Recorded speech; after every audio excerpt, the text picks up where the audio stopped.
Hello， 各位朋友，大家好！你在赶时间吗？我是阿江哥。今天呢，我们就要来看细德跟细德 Destiny 推出的自由跟攻击自由到底有什么不一样呢？居然有玩模型20年的玩家自称自己是资深玩家，连自由跟攻击自由都搞不清楚。我们来看一下这个凄惨的片段，因为它同步推出NGSD 攻击自由，帮你改好改满，塞爆塞满，那个真是改造的极限。好，你们看，玩这么久的模型，居然会说错，所以很多人质疑呢，这个 YT 的频道主的资历根本是假的。那我现在就来帮他澄清，因为在我大学的时候，我们当时最红的呢那个卡通啊，就是细德。那细德一开始出场的这个角色就是黄大河，黄大河他一开始开的是攻击钢弹。那攻击钢弹我们也做过2、3支的 PG， 还有当时的作品作例。那做完这个攻击钢弹呢，那时候订单最多的就是这个自由跟飞翼04，所以我们那时候整个代工的房间呢都是翅膀，不是自由的翅膀，就是飞翼04的翅膀。因此呢，就算自由化成灰，我们都认得。那到底为什么会口误呢？为什么明明 NGSD 出的是自由，会在频道说成 NGSD 攻击自由呢？因为神灵怕够有时丑，把干点丑下人无，所以无论再怎么样精明的人，总是会有头脑钝呆的时候，或者是跳江，或者是说脑袋不清楚空白的那个时候，所以大家对于这个小小的失误，请多多见谅。那我们很确定，接下来要推出的 NGSD 叫做自由钢弹，接下来要推出的 NGEX 是攻击自由钢弹。那我们现在回来正常的语调好了。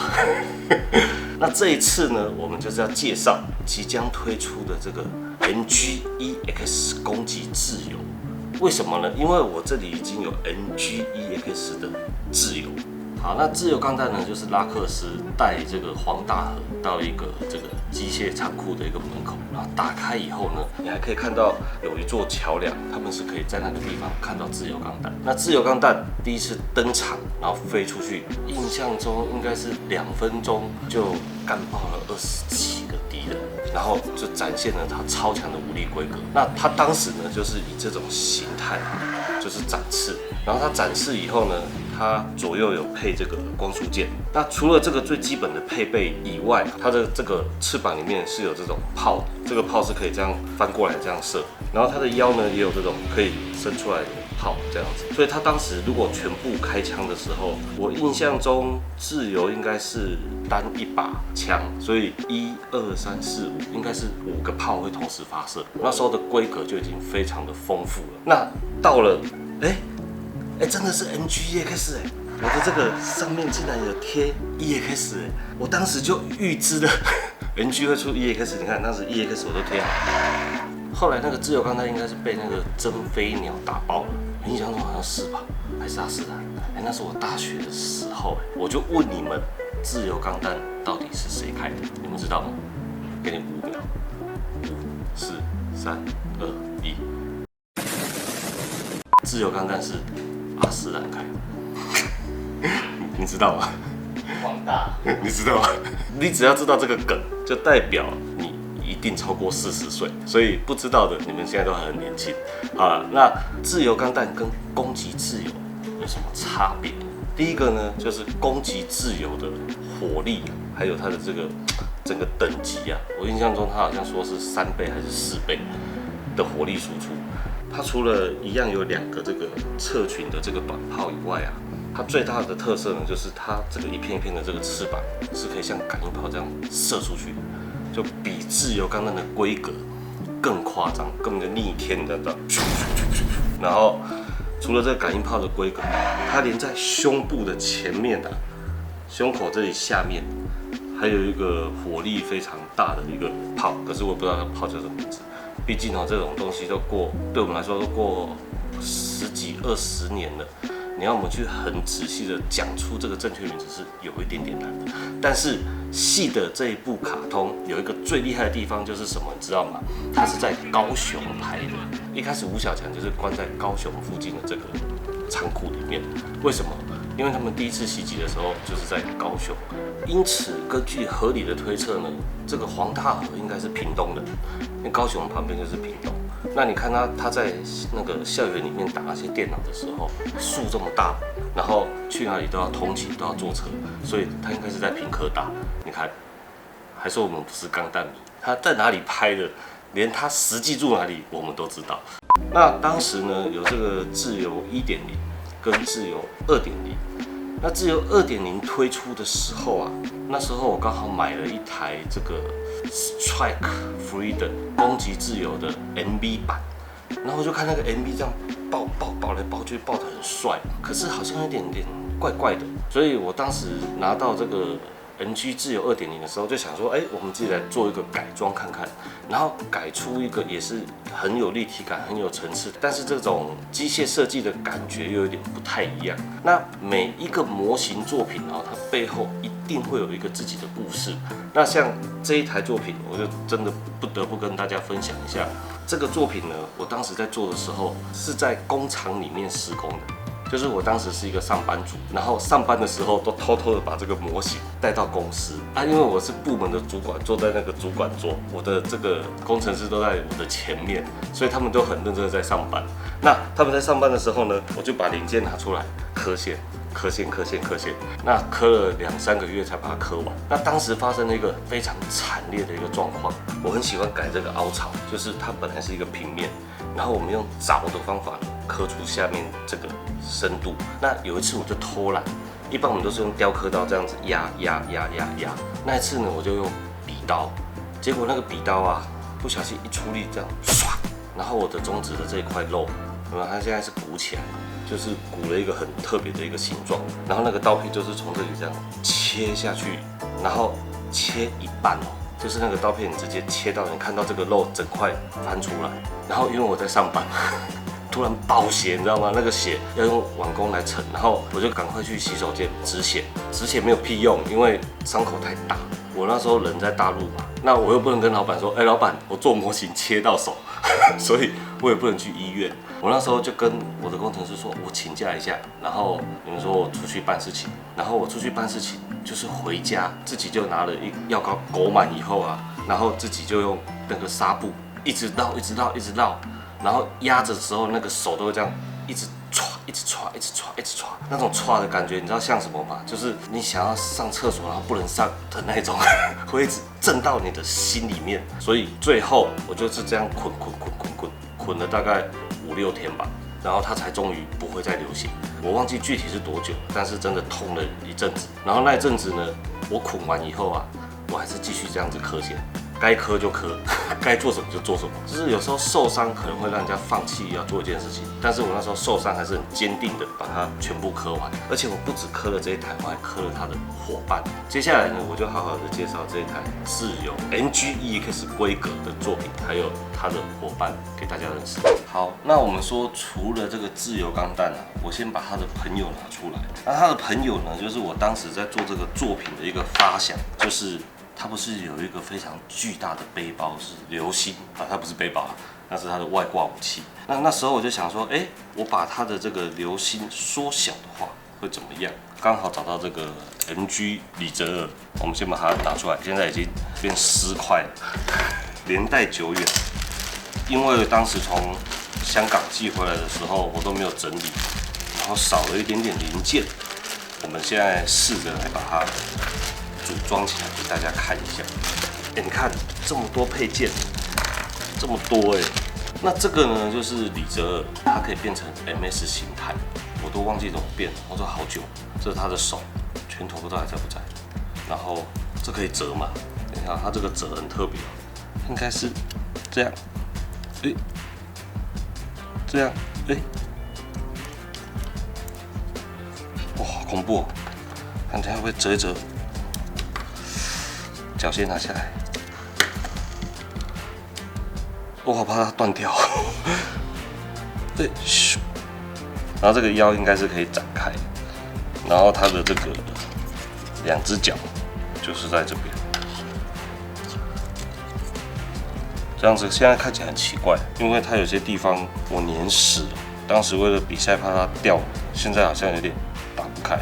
可是你看，当时连这只很多地方看不到的，我们这里刻线啊，然后这边也是刻线啊，这边还叠胶板刻好刻满，还塞改套，然后连这里的改套还做到不见了。不过没有关系，你虽然看它这个样子，我们还是可以把它变成可以跟它组合的状态。好，那你看哦，这一台李泽尔呢，就是你折一折啊，弯一弯啊，它就可以变成这个飞机、战斗机这一个形态。然后我们现在把它全部已经掉的东西呢，再把它组起来一次。这个应该是 IWSP， 就是那个时候攻击钢弹的其中一组的翅膀。然后这边也是翅膀。然后最重要的呢，就是它有2把非常长的枪。我印象中我做一个磁铁是吸哪里啊？是这边吗？还是这边？啊，这边呢？哦，这里。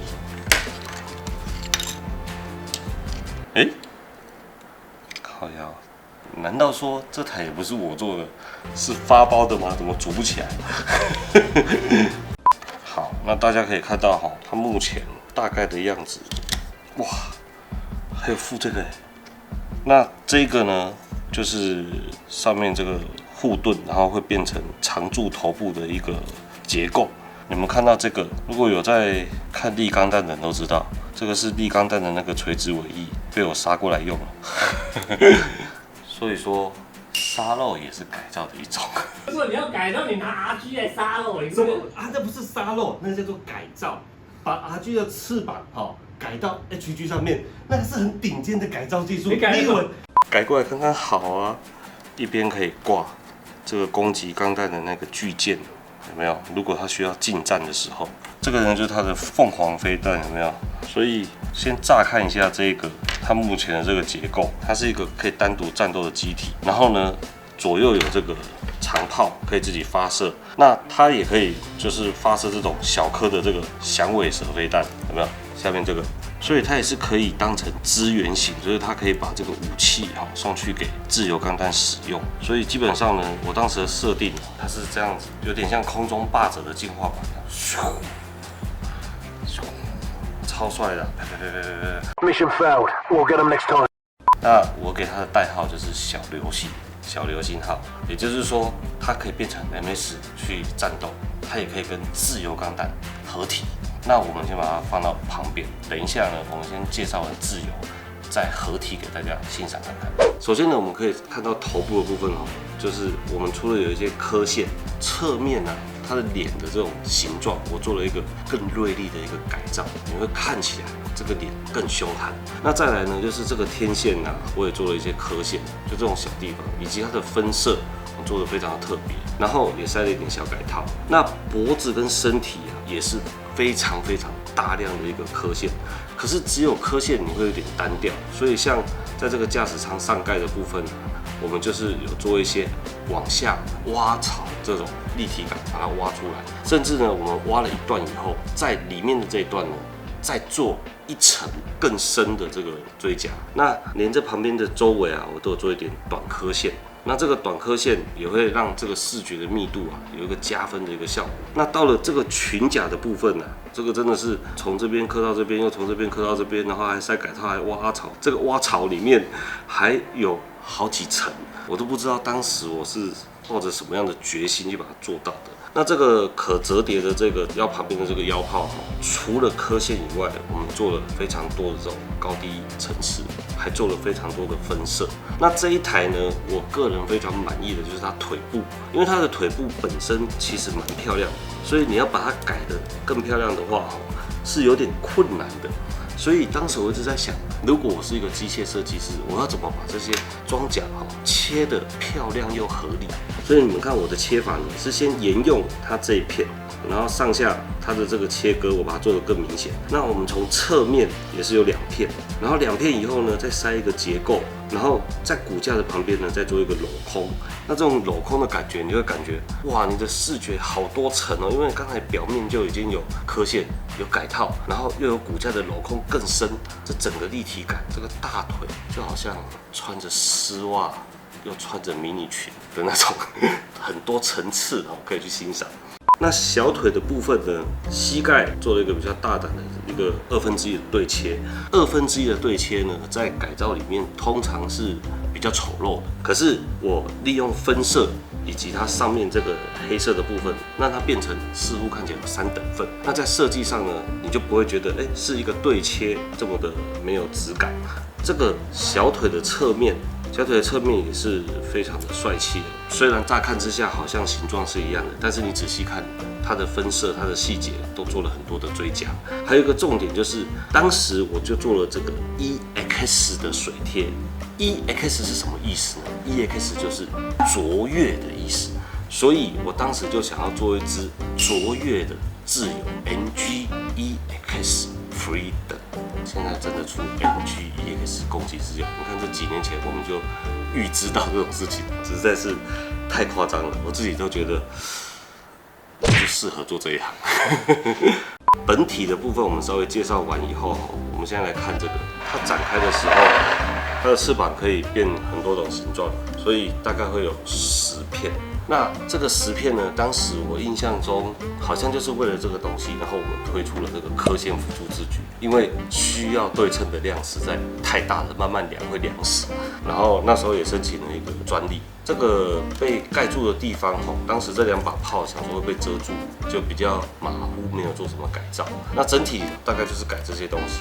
跟这个宿主的这个对照，大家可以看得出来，就是我们当时想要把它提升到配得起这个 EX 的这个用心。最后呢，我们就让各位好好的欣赏一下这个自由的单体的作品，以及这个流星组合起来的这个画面。个人都很期待，好几年没把它们组起来了。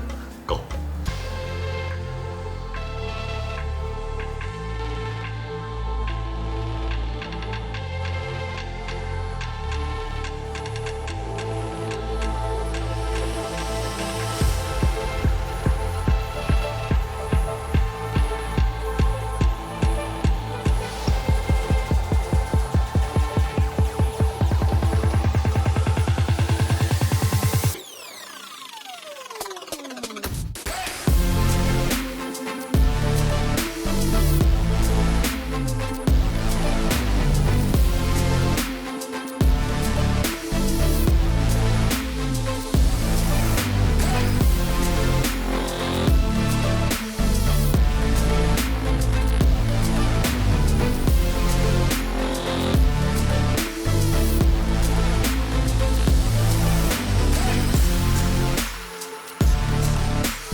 欣赏完是不是你们觉得看得还不够过瘾？没有错，我还要讲，我还要继续讲，你还要讲，我还要讲，我还要继续讲。那个时候我的肩膀啊，你看做了这么多不同的刻线搭配。好了，算了，这期节目就到这边，下次见，拜拜。这一台真的太夸张了。那虽然它长得这么夸张但是其实啊，它还是一些基本功的技巧，就是很基本的打磨啊、无缝啊、刻线加深啊，然后分色遮盖啊，然后做一点跳色。所以，如果你也想做出这样子的作品，但是你有技术上的瓶颈，你可以参考我们的线上课程，好，这边。那这个线上课程呢，就会教你这些所有的基本技巧。那如果这些基本技巧呢，你都已经会了，那你也可以做出很好的作品的话，那你就去参加我们这个 AV 乘以这个 MAD 的超模杯。那无论是你要报名线上课程，或者是报名这个超模杯，我们都相当的欢迎。好，下次见了，拜拜。